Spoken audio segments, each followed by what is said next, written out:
Gerak, padahal gerak nek cocok gerak padha. Aku ora gerak. Ya wis ora. Cocok karo sapa? Ora oleh gerak. Aku ora gerak. Ketoke kok ora trimo to nek cocok karo aku. Ndang diwaca. Mbok ya sabar. Rumangsaku ndang wis arep oncat ngono kok le nyeneni. Oncat nyang ndi? Aku iki ora ning ngendi-ngendi. Wis tak terima-terimake. Iya ora apa-apa. Kekancan wis 20 tahun kok. Jan urung tau dibagi. Dibagi apa? Gawean? Piye? Dibagi apa? Pitakonmu kaya balita. Lah dibagi iki dibagi apa? Lah emang aku dum-duman apa piye kok? Entuk bagian karo ora ki. Ngono ndak takok. Lah wong jenengan ki ngewuhake. Umpama tak jajake wong jenengan ki panganan sing enak-enak ora pati seneng. Kolesterol tinggi, nene diabetes, nene asam urat. Kan manganmu kan gerbongso sembarang herbal ku to, sayur direbus menjaga kesehatan. Ya wong lanang imame rumah tangga kudu njaga selain jaga diri jaga hati. Ngono, Dik. Dadi kowe iki rasa ndak kokan luwes. Iki guyang mesam-mesem. Seneng aku ya. Ora lho jenengan kan ngendika to, Mas. Tak delok ae ketawa. Menengo ki lho, wong lanang kok wong ora kena selani. Serawong 20 tahun kok urung kebagian. Saiki cara tak bagi panganan enak jenengan rati seneng. Jare panganan saiki ki ora sehat. Umpama senengmu ki nyandang penganggo wong jenengan ki ora pati yo berak nggon masalah fashion ya ta. Sandangan ya gur kuwi-kuwi wae ta. Iya, ngomong setia. Lah iya, lah aku ki ewuh lho Mas. Arep mene iki mene ya apa ngono ku lho. Ngono ndak takon wis ngene tak takon blake wae. Piye? Aku wis di bojo iki kowe gelem ora dadi simpenanku. Ya. Lah. Piye? Pitakonmu ki lho Mas. Lah gelem ora? Iya wis mbok pikir. Wis gelem ora? Ngomong enak ora gelem ngono. Gosek. Asal. Gosek. Lah terus nek umpama aku dadi simpenanmu, terus aku bagi kon ngopo aku? Lho ya. Tugasku apa ngono sik? Suka-suka to, Dik. Lah ya suka-suka ki nyapa? Nika ngeten para Kang. Itu sejatosipun kula menika duwe pepinginan utawi kan iki kanca Mas. Iki dadi kula kai carane anu. Kisi-kisi nggih. Taktik upamane arep seneng wong ning ora kewirangan nak ditolak ngoten. Kula critanipun malam tanggal 30 mengke pentas kali Mbak Uut nika teng Pekalongan. Lah niku harus beto tembung upama. Mengke kula pentasi wong loro mulai kaya mriko jam 12 bengi sak montor moto ngantuk padha mawon nggih. Arep napa kowe iki? Wega aku nek anu res itu aku tak nggawa sopir wae. Ya maksudnya kan aku arep tembung upama to, Dik. Upama engko awake dhewe liwat dalan apik terus ana omah apik ngene ya. Rumah sakit. Alah ngono lho. Omah apik ki ya dijelasno. Ora no, aku takok, Dik, upama mampir kono piye? Aku kan ngono. Restoran. Lah ngene tak takok iki. Mangan oke lho. Ning pitakonmu upama tak jawab ngene, kowe arep macem-macem apa piye Kang? Lho aku kan upama, Dik. Nah upama kan ora apa-apa guru upama. Oh, ngono. Heeh, ning beda meneh. Nak tembungmu Ut mampir kono sik kowe. Anu, lah iya piye Kang? Aku ya nyauri. Ini aku ra ndedit. Ora. Pikir modal opo kuwi. Lho kan aku guru upama. Terus Nak upama tenan. Iya ya mampir kono. Lah iya piye arep ndedit Kang? Alah karo sapa to Kang dadak bayar.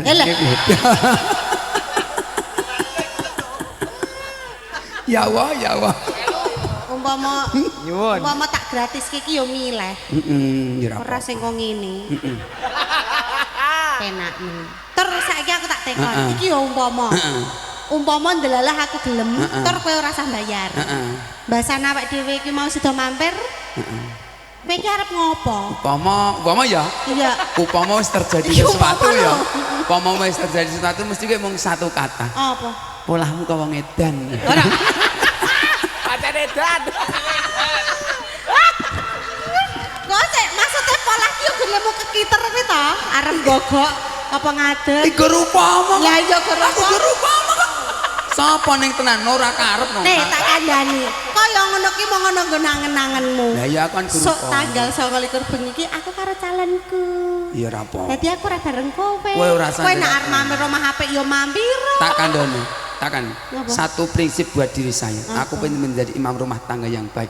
Aku tidak ingin membuat istri saya cemburu karena saya mencintai orang lain, tapi aku ingin membuat orang lain cemburu karena kesetiaannya pada istriku. Tengokno. Kang, kowe iki iso ngapusi wong sakmene iki. Ning iki ora iso ngapusi aku. Apa? Nang kowe iki krungu kabar akar Prabi wis lekas kuru. Lho, wis kaya kowe iki setanting lho iki wis mlebu. Kowe iki lebu wis setanting. Dadi umurmu karo berat badanmu iki wis ora imbang. Kowe iki di bawah garis. Aku kan seriku nak aku kuru banget anak. Dilek nggonmu kan kaget. Ayo Rok, melu ora Rok. Iki gusi buruk kowe iki wisan. Gak apa-apa, nyanyi sak aku. Ya. Niki mau ngupama lho para tamu, dados ampun ngantos. Apa permintaane Mas? Dipun anu kula niku MC ingkang naliset saingkang paugeran alhamdulillah. Iya. Kula nika sambok umum iki para tamu ki wis pirsa. Budi Selondoko. Kuwi wis dadi MC selawe tahun. Kuwi urung pernah ana gosip miring menengo. Urung pernah ana berita sing ora-ora mergone apa? Ora saking filmmu istiqomah karo kowe iki lemu saleh ki ora. Ora ning sing gelem. Ora wis. Itu adalah kata-kata yang tidak bertanggung jawab. Yen sejatosipun 24 tahun kula nge-MC belum pernah kula ngajak dolan penyanyi. Mah penyanyi iso ngajak dolan kula. Yo lah toh. Wis. Ayo nyanyi sih. Ada permintaan Bandung Selatan di waktu malam Mbak Yanti. Iya njah lagune piye? Gage MC selawe tahun nek ngasih orang ngerti ngisin-ngisini. Apa wong kene ning sempurna? Enak ning sempurna tak takok. MC selawe tahun iku kudune kan iki menguasai lagu wiwit tahun. Aku ki mikir kok ora mung campur satu. Aku yo mikir wedhus, mikir sapi. Nah aku mung mikir nge-MC tok, aja meneh mung lagu kuwe, lagu ning Jakarta Timur tak pangan. Jakarta Timur ki apa? Lembah. Bandung apa mau? Bandung Tengah Malam. Bandung Selatan. Bandung Tengah Malam itu iki. Bandung Selatan di waktu malam. Piye lagune? Sik diaturkan sik kadangmu padha waren ben becik besok hamendemo haris kang prayitno wong Durawati sang pangawak Pandhawa kridhanipun para persembut rangai karya babaring tasakuran wal matur akeh menawa ucap gendong kang kawus lodanging swasana kawis tinggal madyaning pagelaran trincing-trincing minggah stinggil miyak sedang swasana miyak langing kalahan juang agar wandang mundar dinon mereka konang suram sorot tenan tadan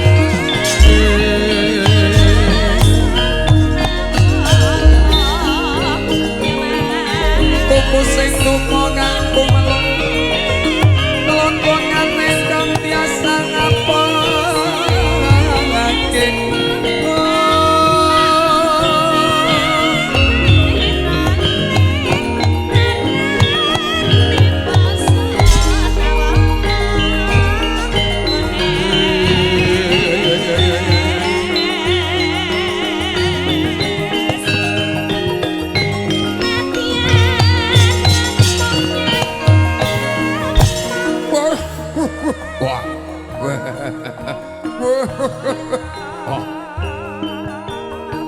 saka kadolan kaya-kaya mandangi ngalon-alon kridaning para prajurit lan apek para kadang sata Kurawa.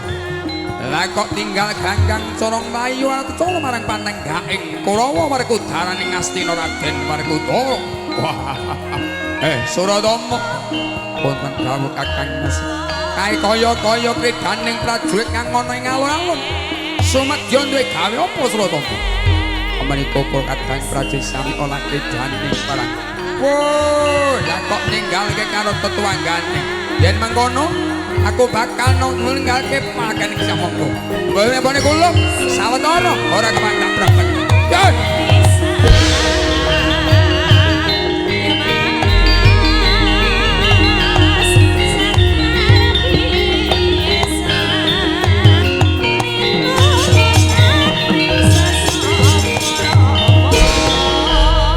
kata sang Gatotkaca Kinen mapa argoso Todai kapiro krasno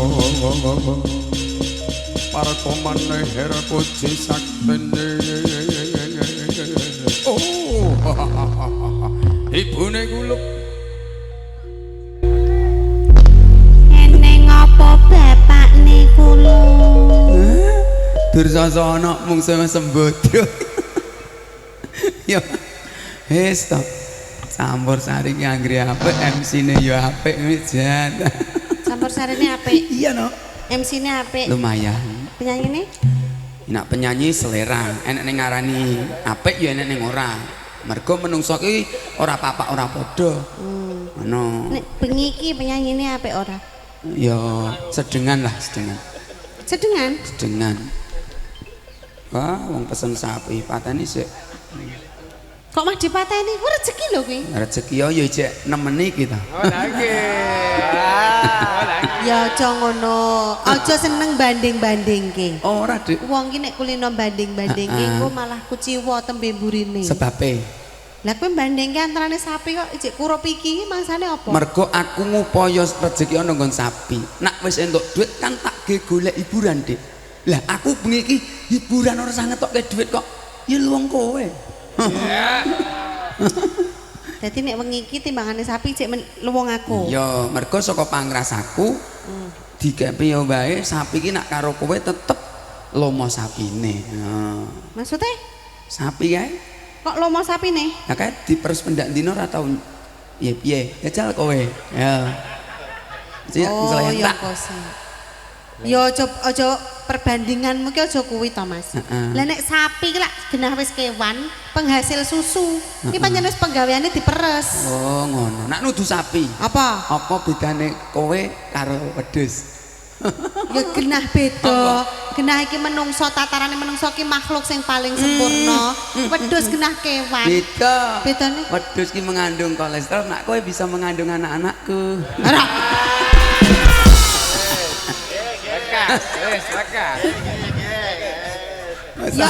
Ya bener Mas, kuwi bener omonganmu. Ning umpama aku karo jenengan, terus aku ki mengandung, laire rong karuan bocah. Lah apa? Ya becak, siwur, Lah kok ngono-ngono iso? kuwi. Delok bibitane ta ya. Wong lanang ku aja Pak, wis ngendikake. Piye? Bibit sing penting ngolah. Anggere dimes pendak dina ya ta, Pak Ustaz lho. Kuwi nak tanduran, kuwi dimes, dirabuk lan disirami. Lah nak bibite menungso kuwi ora bakalan adoh saka bibitane. Lah nek kaya panjenengan ki terus duwe anak sing cakrak ki ora mungkin. Malah medeni. Ora iso. Wong manusa iki kena drema kok. Apa kowe iki mben yo mbokmu kuwi? Oh, bapak simbok jos no. Oh, ini aku ora seneng karo pakmu mbokmu. Lah napa? Dek aku cilik ijek sok dolan yang candi krikil. Kowe umur 3 tahun, Iya. kowe lak sok dibancaki to. Iya. Mbokmu ngomong ngene, Piye? nak awan jan dolan Bu, nak bengi jan turu kowe. Mbokmu Terus? soprene ra entuk ya. Kowe iki lak mung tembunge wong tuwa mbiyen nek bancaan kae. Ya. Nyuwun. Iki ana ning arep nyumbang lagu. Nyembang lagu. Menika nyuwun pamrayogi sinten niku? Nyuwun jonggrang. Jonggrang. Sapa ya? Manggih bar pambagya pramen jonggrang uut kalih Pak Mandor saking Semarang. Manggih kula aturi tumbasan wedhus. Wedak dengan wedhus. Monggo Pak Mandor. Pak Mandor kalih saking Semarang. Pundi yaine Mas? Oh menika. Monggo Mas. Oh iki to. Ya Allah. Heh, kowe cilik ati mesti langsung. Ora. Ya teteke yo mung imbang ora aku. Ora ngawur. Matur suwun, Pak. Oh nggih damel tuwas wedak, damel medhaki budi. Kowe nak wong wedok liya lomahmu kok ngono, Mama. Lah piye? Bojomu njaluk nyambut agak angel ngerti ora? Iki lak kowe dhewe iki malah curhat kok iki ora jelas. Matur sembah nuwun menika paring bebingah kalih 100.000. Menika wau iki sesuai amanah lho ya. Saka sing maringi kon nggih tuku wedak.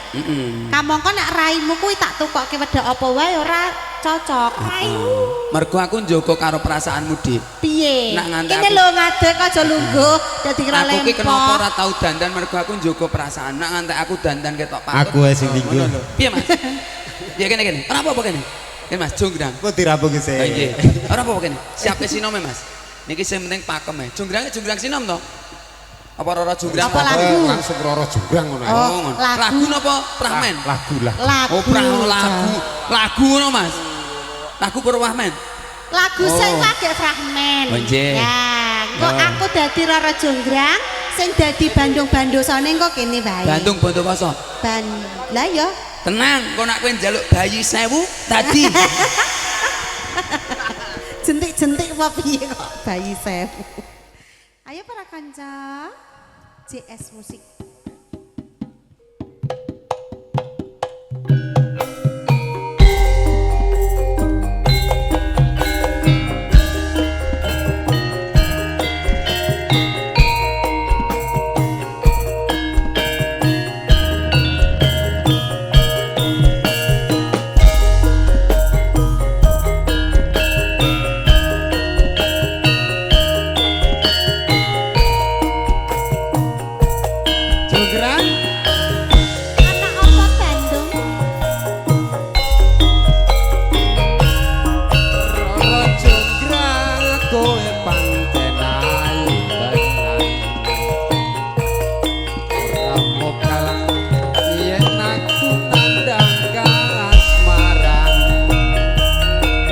Padano prajuritmu kalah perang mula kowe dadi wanita boyongan piye Jonggrang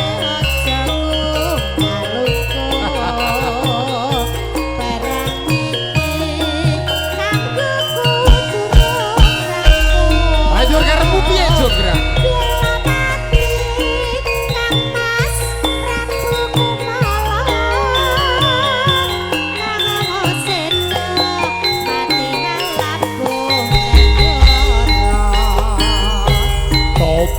tobat kowe wanita kemaran ora ngerti yen Bandung lanange jagat putra ratu pengging Prabuta Marmoyo aku duwe aji sekti Bondowoso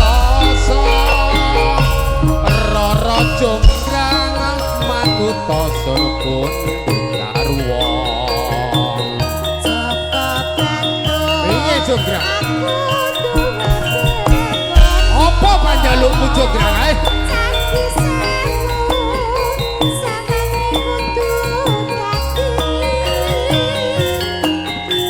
Jonggrang panyuwunmu tak turuti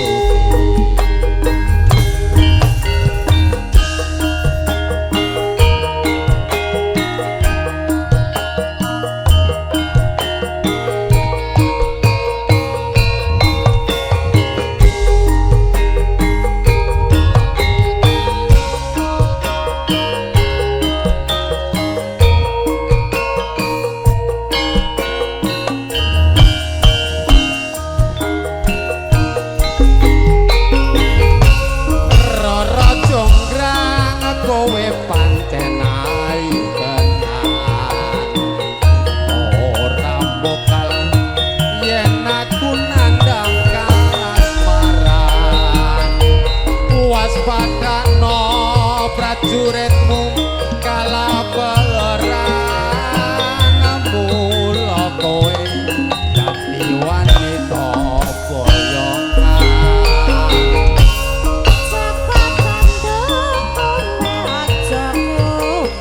Bandung Jonggrang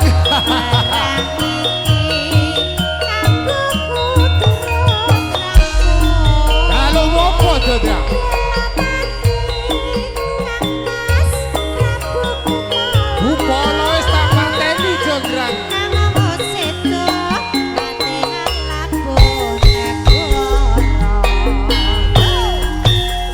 Sobat kowe wanita kemaran ora ngerti yen Bandung lanange jagat anake sapa kowe Bandung putra ratu pengging Prabu Damarboyo aku duwe aji seti Pandawasa Rara Jonggrang manuta sun pundhut garwa Cekap Bandung aku duwe apa bebonone Jonggrang Candi Sewu Bayu Sewu Jonggrang panyuwunmu tak turut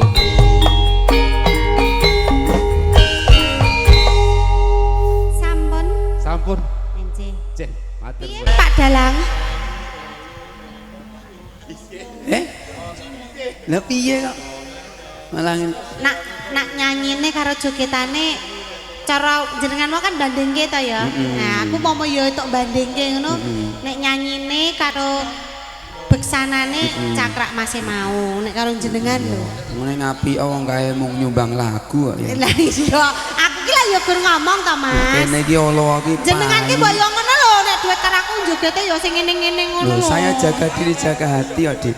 Aku nongkrong ndotan joget-joget ngono rumangsamu ki amor kowe ngono awakku rating tretil. Lah makane dienggo gerakno lho, Mas. Kene iki cilik ya normal. Jare wis istiqomah. Istiqomah nak pas ngaji. Alhamdulillah. Estu menika para tamu. Nyuwun pangapunten pamugati. Nggih. Menika adicaranipun walimatul akikah parandene kula mboten saestu mboten pirsa wonten Pak Kiai pareng medhar. Oh panjenengan wau durung pirsa. Kan untuk kula akan beto jilbab sedostanipun amargi menika nadan seniwati menika nggih muslimah sedaya. Alhamdulillah sak sampun nderek kula menika sampun ikrok kalih. Wis gerang kok akeh ikrok katam ngono lho kok. Kata apa? Lir gumantos tasih wonten Mas Walid. Mas Walid wonten pundi? Mau njaluk endi mau? WA kok. Nek ora WA nek ora tak turuti sok aku ning Payungan ra diparkiri. Ngene Mas Lek. Ndi, iki pokoke acarane kan santai menika. Terus